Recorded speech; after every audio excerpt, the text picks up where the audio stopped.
and that reduces the amount of money that we've got to fund the capital programme. But as I say, it doesn't affect the revenue position. The overall position that we're in is that we're looking at a budget shortfall of £4 million over the next 5 years. And just to put that in context, that's 10% of our gross budget, 20% of our net budget. So it's a very significant amount of money that we have to find.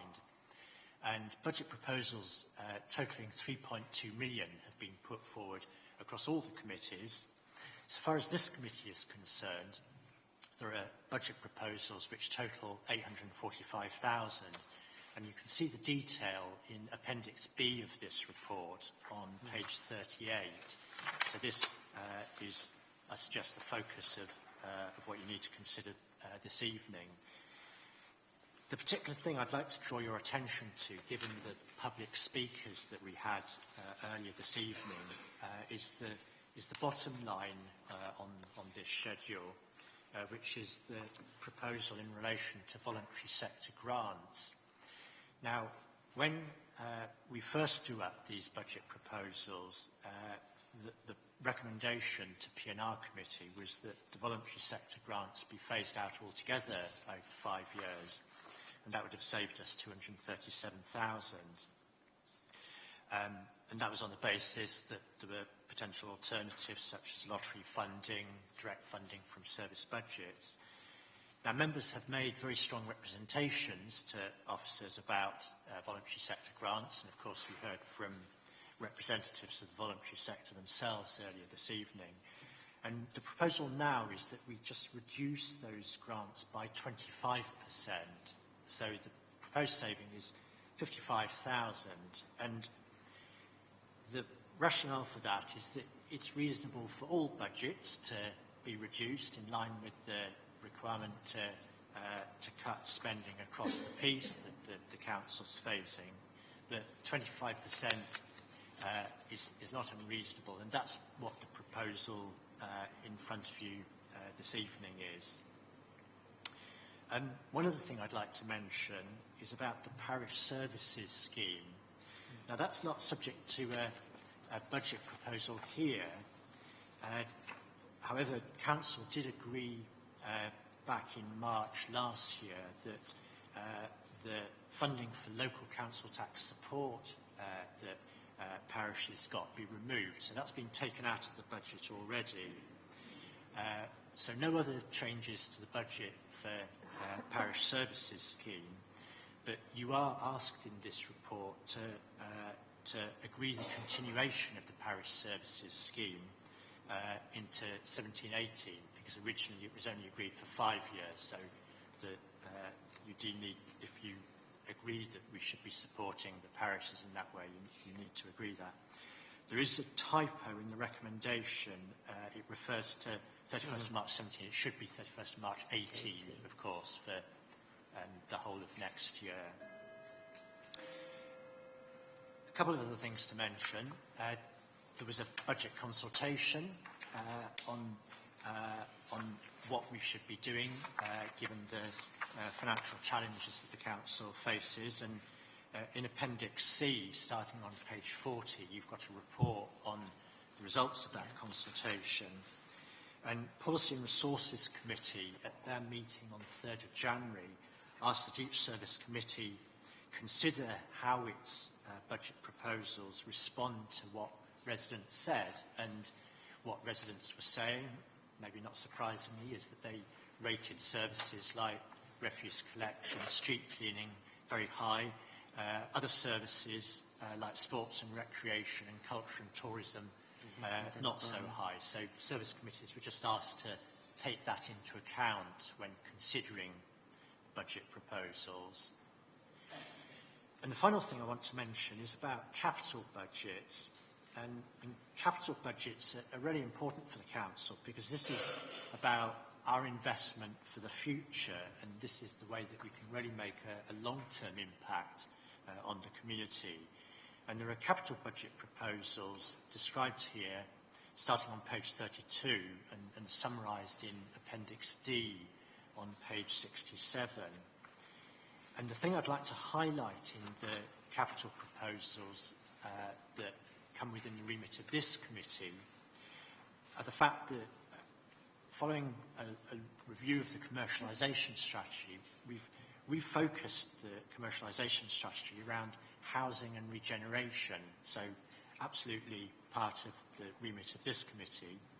There were a couple of schemes that were in the capital programme already, Union Street and Brunswick Street, and we'll hear more about Brunswick Street later this evening. But we're also now asking for approval for a further 20 million of funding for a number of additional schemes that are described as indicative schemes A to E in Appendix D, and they'll be over the next 5 years. At the moment, we don't know what those schemes will be, but we want to put down a marker in the capital programme that as part of our housing and regeneration strategy, we plan to invest in housing. These will be schemes that are self-financing and hopefully will generate a financial return for the council, but they mean that the council will itself be contributing to delivering homes in the borough. So really to conclude on that, as far as the revenue budget is concerned, with all the proposals that are put forward across the committees, we have a balanced position for next year, for 17-18. We don't over the whole 5 years, but for next year we've got a balanced position. But it's important that the proposals that are put forward are accepted, or if they're not accepted, that you come up with alternatives that would compensate for those, because otherwise we'll be out of balance. We won't be able to balance the budget for next year. So I would urge members to bear that in mind in looking at the individual proposals. And the next steps, after you've considered the recommendations here, your proposals will be going to Policy and Resources Committee on 15th of February. Policy and Resources Committee will then be putting forward a budget to be considered by full council at its meeting on 1st of March. So basically the recommendations are, first of all, to agree the proposals for this committee and agree that extension of the parish services scheme that I mentioned earlier. Thank you. Happy to take any questions you may have. Members.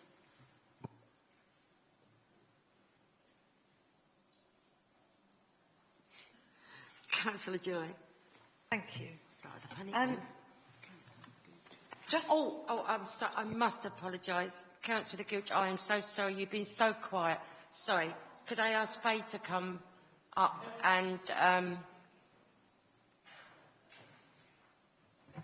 Thank you, Chairman. It's not often I'm quiet, so make the most of it. Can I just have a point of clarity, please? First of all, I'm very relieved that there was an error in the recommendation. So actually it's to extend the parish services scheme to 2018. Sure. That really frightened me to death.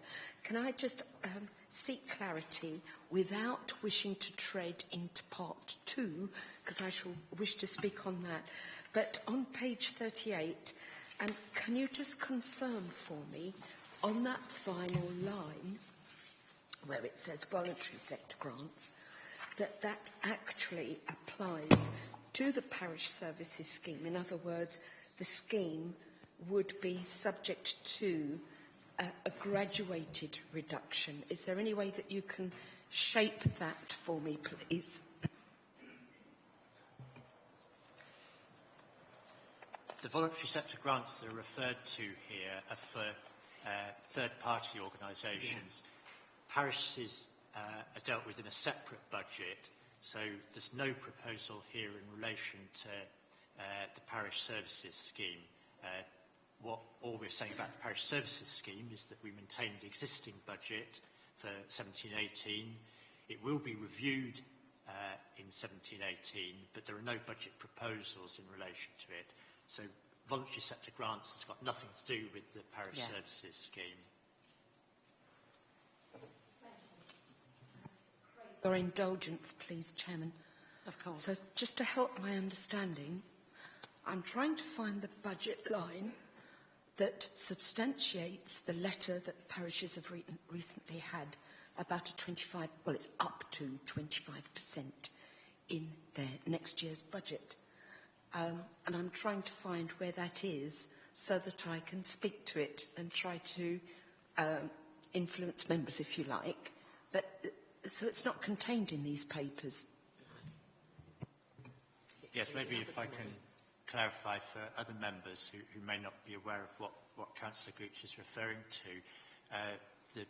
As part of the Parish Services Scheme, we write to the parishes each year to tell them what the allocation from the Parish Services Scheme budget is. And parishes will have had a letter in the last week setting out what their budget, what that allocation is from the Parish Services Scheme budget is. Now, the 25%, I think, is a figure that the parishes themselves have come up with. It wasn't something that has come from us. What's happened is that individual parishes will have seen reductions in some cases because there's a number of different lines in the money that we give to parishes. It represents funding for things like grounds maintenance, play areas, etc., etc. So some will get reductions of 10%, some 20%.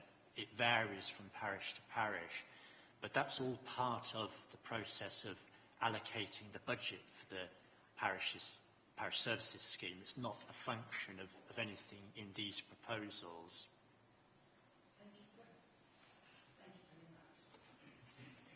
Thank you, Councillor Gooch. Right, members. Councillor Joy. I too wanted some clarification. So as you started, Councillor Gooch, I thought I wasn't going to have to speak, but mine was on a different item. If it's in the body of the report, I apologise now, but I was interested in the CCTV, which is saying a reduction, and you've got figures there, and I'm just wondering where it's telling me how those reductions are going to be made, if there are any.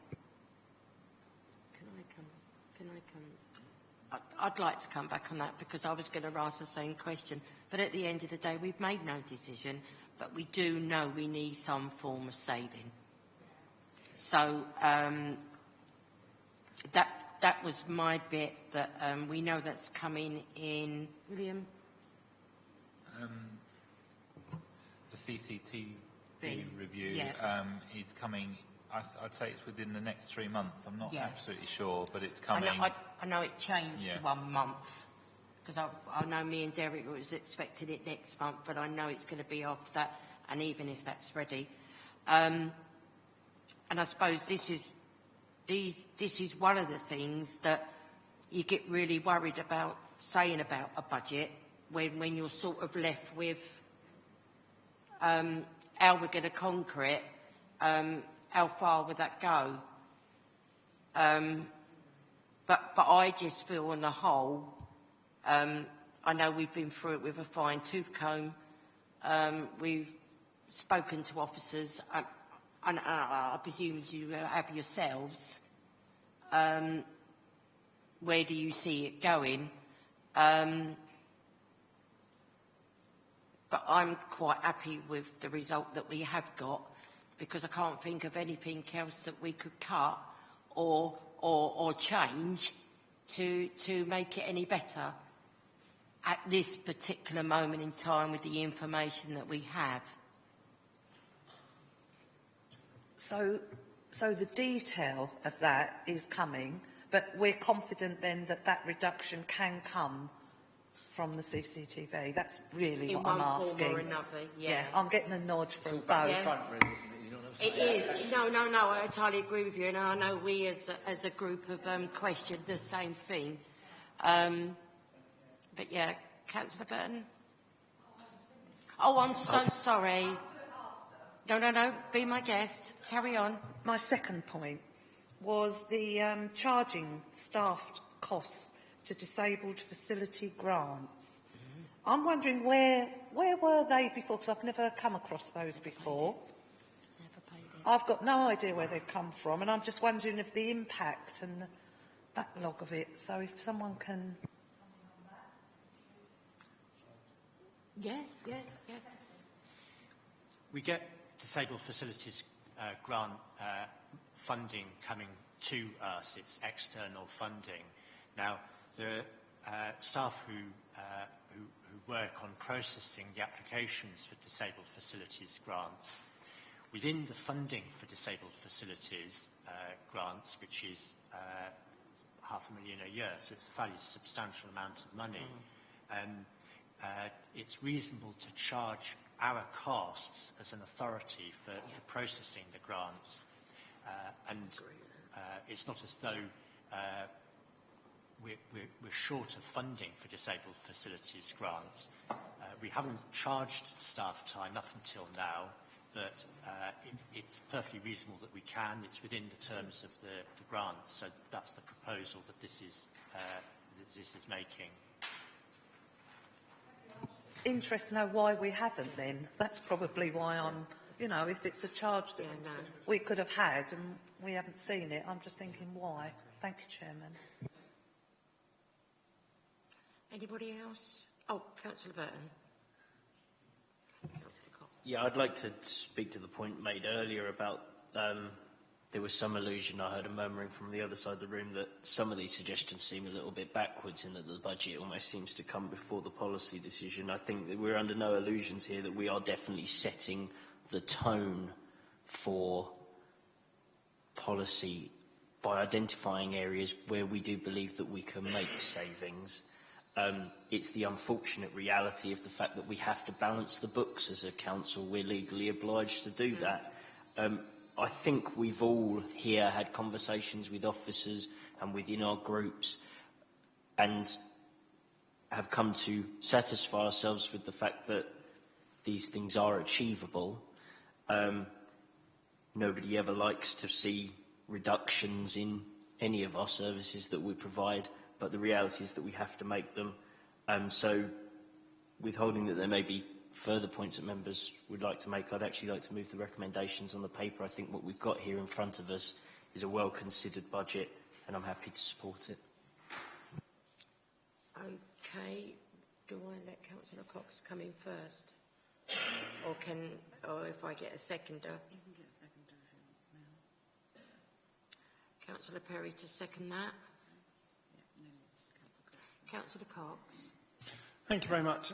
Along similar lines, when I looked at this, I looked down the right-hand side first at what was going to be, how we were going to achieve these efficiencies or income increases. I looked then at the amount of money that was going to be got by each one of these schemes.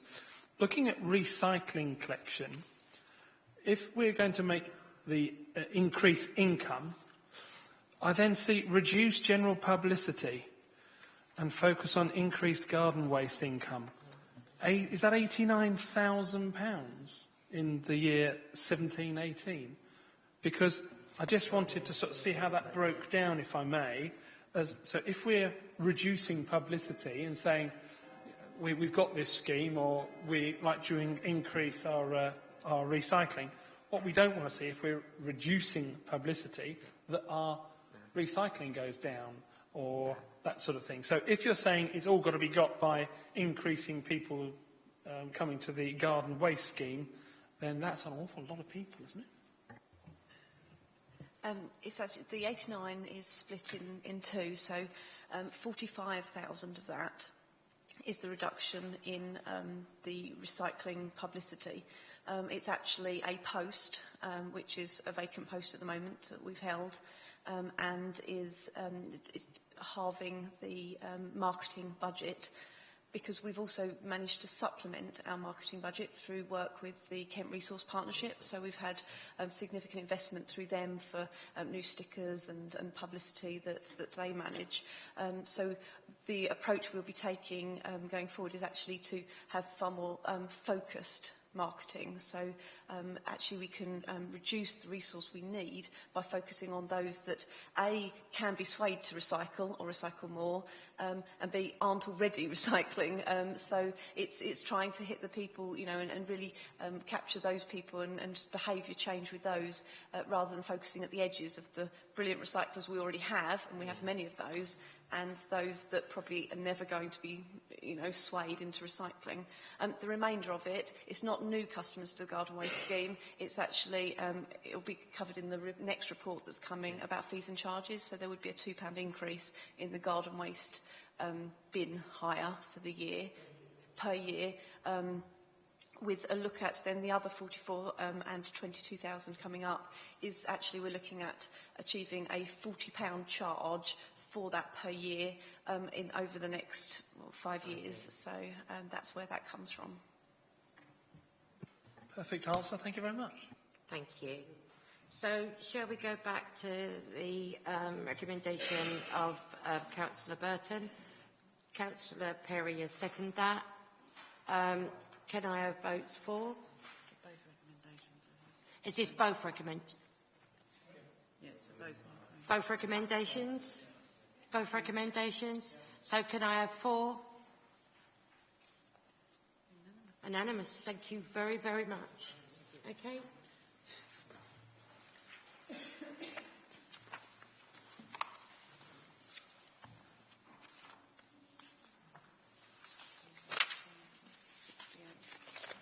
Yeah, no, yeah.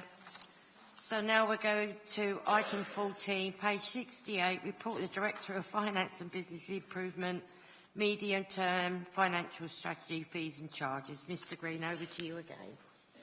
Thank you, Madam Chairman. There's a wide range of services that the Council charges for. Some of them are for us to set, some of them are set by central government. Each year you're asked to review these fees and charges and consider our proposals for any changes. And the details are summarised on page 71, paragraph 2.7 of the report. And the main area of increase is in recycling and refuse collection, as has been mentioned just now, specifically collection of bulky items and bin hire for garden waste collection. All the details of the fees and charges are set out in the appendix to the report, starting on page 76 through to 84. Now, some of the increases are above and beyond inflation, but the nature of the fees is that often it makes sense to have a round sum increase, such as the £2 that was mentioned before in relation to bin hire. The recommendations are asking you to approve the fees and charges that we as a council can set, and note the fees and charges that are set by government, which is more in the area of licensing. So again, happy to take any questions that you may have on the report or the detail of the fees and charges. Thank you. Councillor Joy. It's really a comment. When I looked at this, and there's an awful lot there to look at, but you sort of pick out the bits. I suppose what I sat there looking was, wow, there's a lot of 0.00%, so there was a lot of non-changes, few that was, and as you say, some were up more than others. And me, in my very simple mind, just thought, if we just put up a little bit more often, it wouldn't have such the impact on the ones. It's just the way I think. So to not put anything up at all, and then when you do, it can be a big jump. But I'm just wondering, why don't we do things like that? And I understand it must depend on what it was, because we must have a fee that we have to ask. But it's just really I'm not being very clever here, but why is it all these noughts and nobody gets stung, even if it was £1 each or something?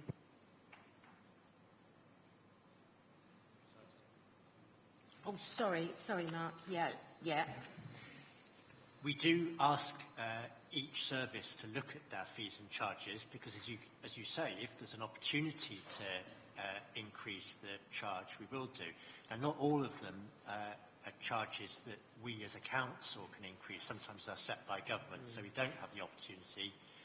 Sometimes a service area will come back and say, well, actually, we think if we charge more for the service, then it would deter customers. So if there's a service that people don't have to use us for, then it could be counterproductive.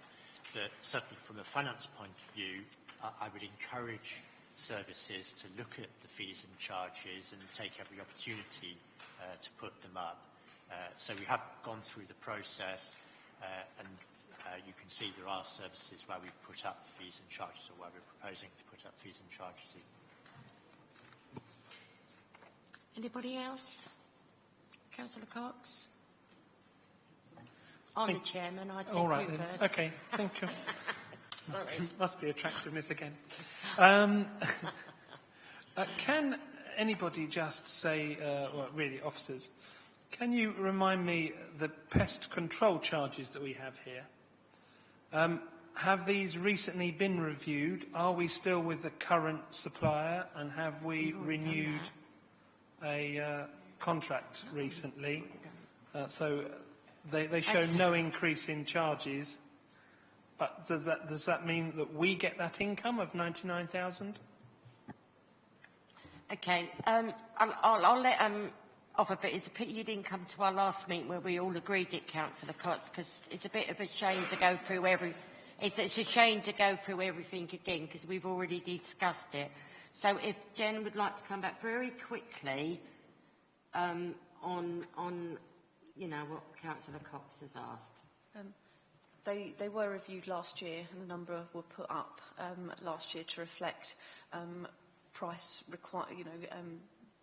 additional costs of certain treatments, for example. We have just undergone a tendering exercise, and a new contractor has been appointed from the beginning of January. The proposal here are the figures that were set out within that tendering exercise, which are based on last year's figures. We are proposing for this first year of that new contract to retain those figures, and obviously a portion of that, as discussed at the committee, comes back to the council. Okay. Councillor Mortimer and then Councillor Burton. No, I'd just like to say I'm happy with everything in the report, and I'm really pleased about the fly tipping increase. Yeah, and definitely. I think that a headline for the KM and others should be MBC increased by 100%, not the actual figure, so it actually stands out. So I'll leave that up to the officers to make a decision on how that's put out. Councillor Mortimer. Councillor Burton. Yes, thank you. Councillor Mortimer just took the words right out of my mouth. Fantastic to see that 100% increase on a fly tipping penalty.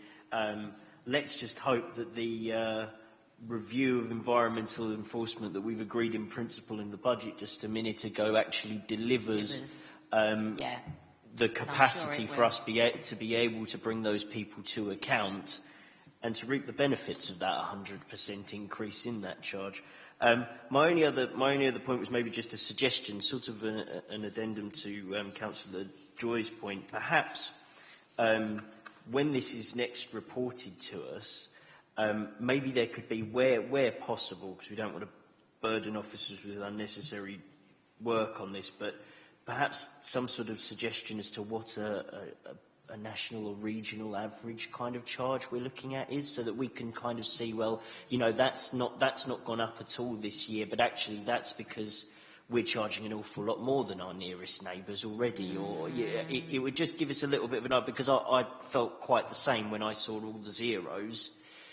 And, you know, it might well be that each and every line can be explained, but we're not seeing that. I don't know how others feel, but I just think that might be useful.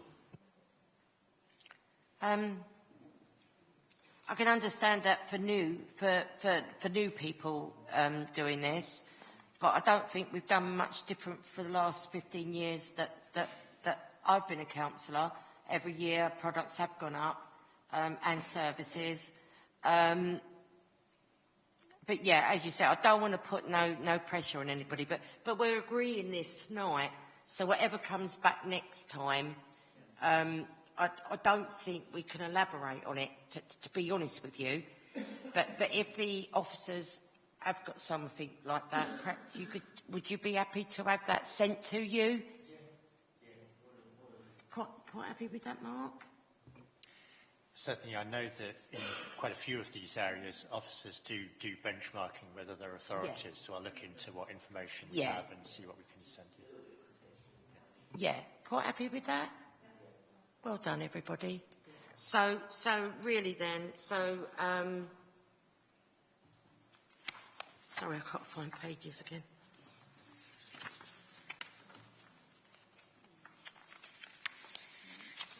Number 68. So can I ask then, members, that we make the following recommendations to the final decision maker? Would you like to take them separately, or would you like to take 1 and 2 together? Both together? So can I have 4? Unanimous. Thank you so much. Thank you. Right, now we go on to... That concludes the business in the public part of the meeting. I move that the public be excluded from the meeting for this item set out in part 2 because they unlikely disclose or accept information for the reasons specified having applied the public interest test.